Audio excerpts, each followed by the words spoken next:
Paano ko ba ako magkakaroon ng pagkakataon para makalapit kay Itay? Para mapagaling ko na siya. Oh, Gigi, ipasyal mo na muna si Cardo dyan sa garden, ha? Para maarawan siya. Apo, ma'am. Cardo, papasyal ka muna ni Gigi, ha? Kailangan ko na kasing bumalik sa loob at maganda papasok sa opisina.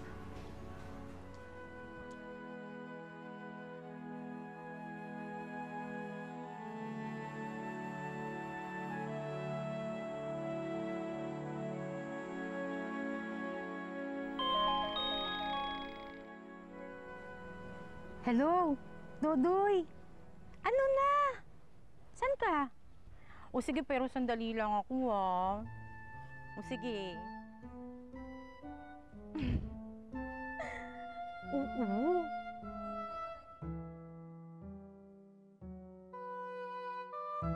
Dodoy!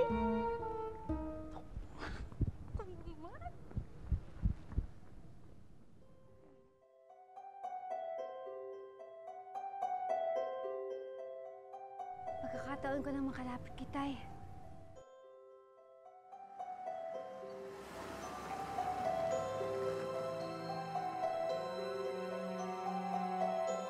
Tay! Tay!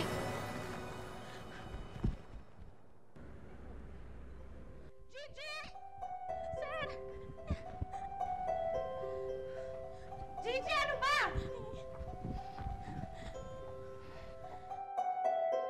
Salamat, ligtas ka. Gigi, bakit hindi mo tinulungan?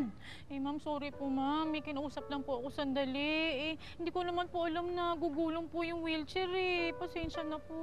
Pasensya, subukan mo maulit-uli. Matatanggal ka sa trabaho mo. Hindi na po talaga maulit, ma'am. Salamat, ha? Walang ano man po.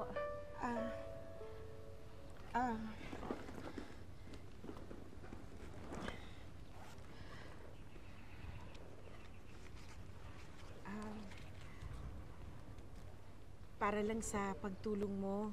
Maliit na halaga lang ito, pero salamat uli. Naku, huwag na po. Hindi na po kailangan bayaran. Tanggapin mo na. Huwag na po. Baka naman may ibang paraan na matulungan kita. Hindi po kasi ako taga dito eh, kaya wala akong matutuluyan. Naghahanap ka ba ng trabaho? Opo.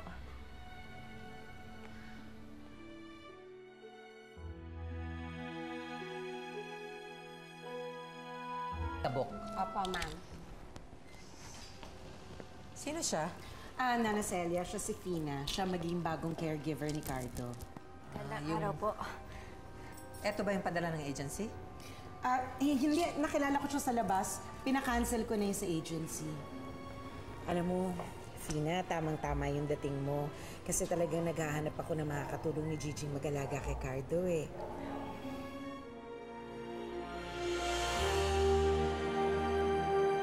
Saan mo ba talaga nakuha yung Finang yan, ha, Marisa? Hindi natin kilala yan. Ba't mo pinapasok dito? Mukha namang mabait yung tao. Mukhang mabait. Maraming mukhang mabait yan, pero manloloko pala. Hindi kita maintindihan eh. Hindi naman ikaw yung klaseng tao na basta-basta na lang nagpapapasok ng kung sino-sino dito sa pamamahay mo. Lahat ng kasambahay natin dito dumaan sa background check sa agency. Pero yan, yung isang taong yan na hindi natin alam kung saan lupalop nang galing, basta mo na lang pinapasok. Pustahan tayo, walang NBI clearance yan. Nana Celia, si Fina, ang nagligtas kay Cardo kaninang muntik na siyang maaksidente. Kaya kahit papano, alam kong mabait yung bata. Ewan ko ba, magaan ang dating niya sa akin eh. Siguro dahil nga maaliwalas ang mukha niya. Mukha naman siyang maamo. Mukha namang matino.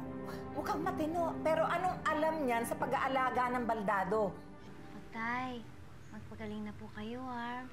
Para makalakad na po kayo. Balik na po ako dito para sa inyo. Nandito po ako para alagaan ko kayo ha. Magpagaling po kayo, Tay ha. Kakain ng madami. andyan pa rin naman si Gigi. Si Gigi pa rin ang pangunahing nurse ni Cardo. Si Fina, tutulong lang sa kanya. Nung nakita ko kung paano niya tratuhin si Cardo, naisip ko na mahalagaan niya maigi ang asawa ko.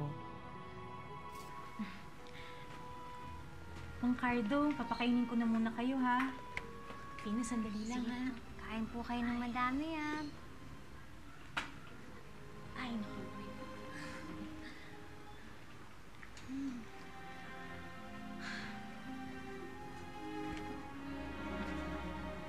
Hoy, ikaw! Naalala kita eh. Ikaw yung kagabing paali-ali dito. Siguro may masama kang binabalak, ano? Siguro gusto mo kaming pagnakawan. Naku, hindi po, wala po akong ganong balak. Siguraduhin mo lang. Ito ang tatandaan mo. Binabantayan kita. Hmm?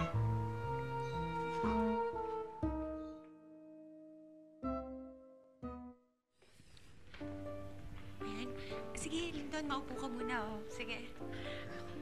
Ayan na. Papakuha lang kita ng juice, ha? Okay. Sige.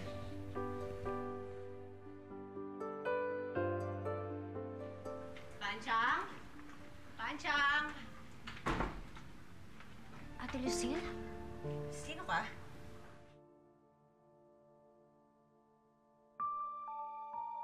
Bakit ba ako kilala? Nabanggit po ni Mama Marisa na may anak po siya. Kayo po yun, di ba? Ako nga. Eh, ikaw, sino ka? Ako po si Fina, bagong tagapag-alaga ni Mang Cardo. Fina? Anong ginagawa ni Lindon? Sinusubukang i-drawing Kuya Estong si Fina. Fina? Yun yung first love ni Kuya Lindon. Tagal niya nang hinahanap yan. Kaya lang ang problema, di niya makita-kita. Hindi naman siguro ikaw yun. Po? Hindi, wala. Nasaan nga pala si Panchang? Umalis lang po sandali. Des, ikaw na lang, ha? May bisita ako dyan sa sala. Dalhan mo ng juice, okay? Sige po. Bilisan mo.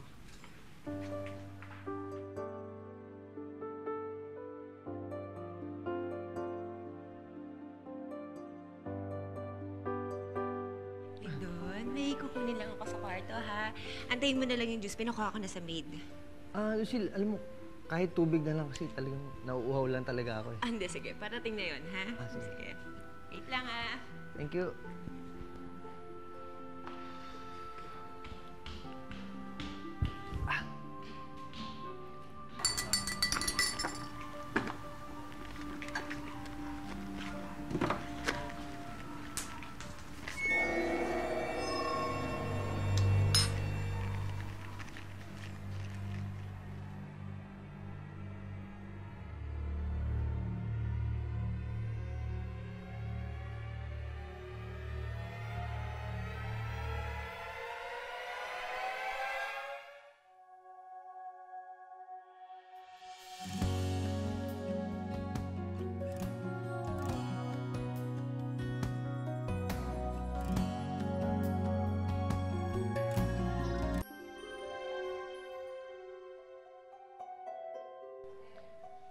Miss?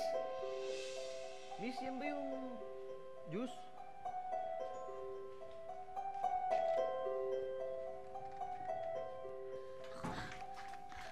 Andyan si Lindon! Si Lindon nandyan! Ano nangyari doon?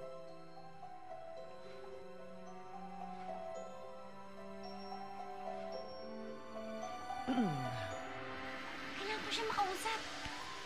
Kailangan ko sabihin sa kanya na ako si Ina, pero baka hindi naman siya maniwala sa akin. Ako, bahala na. Sigurado matutulungan niya ako.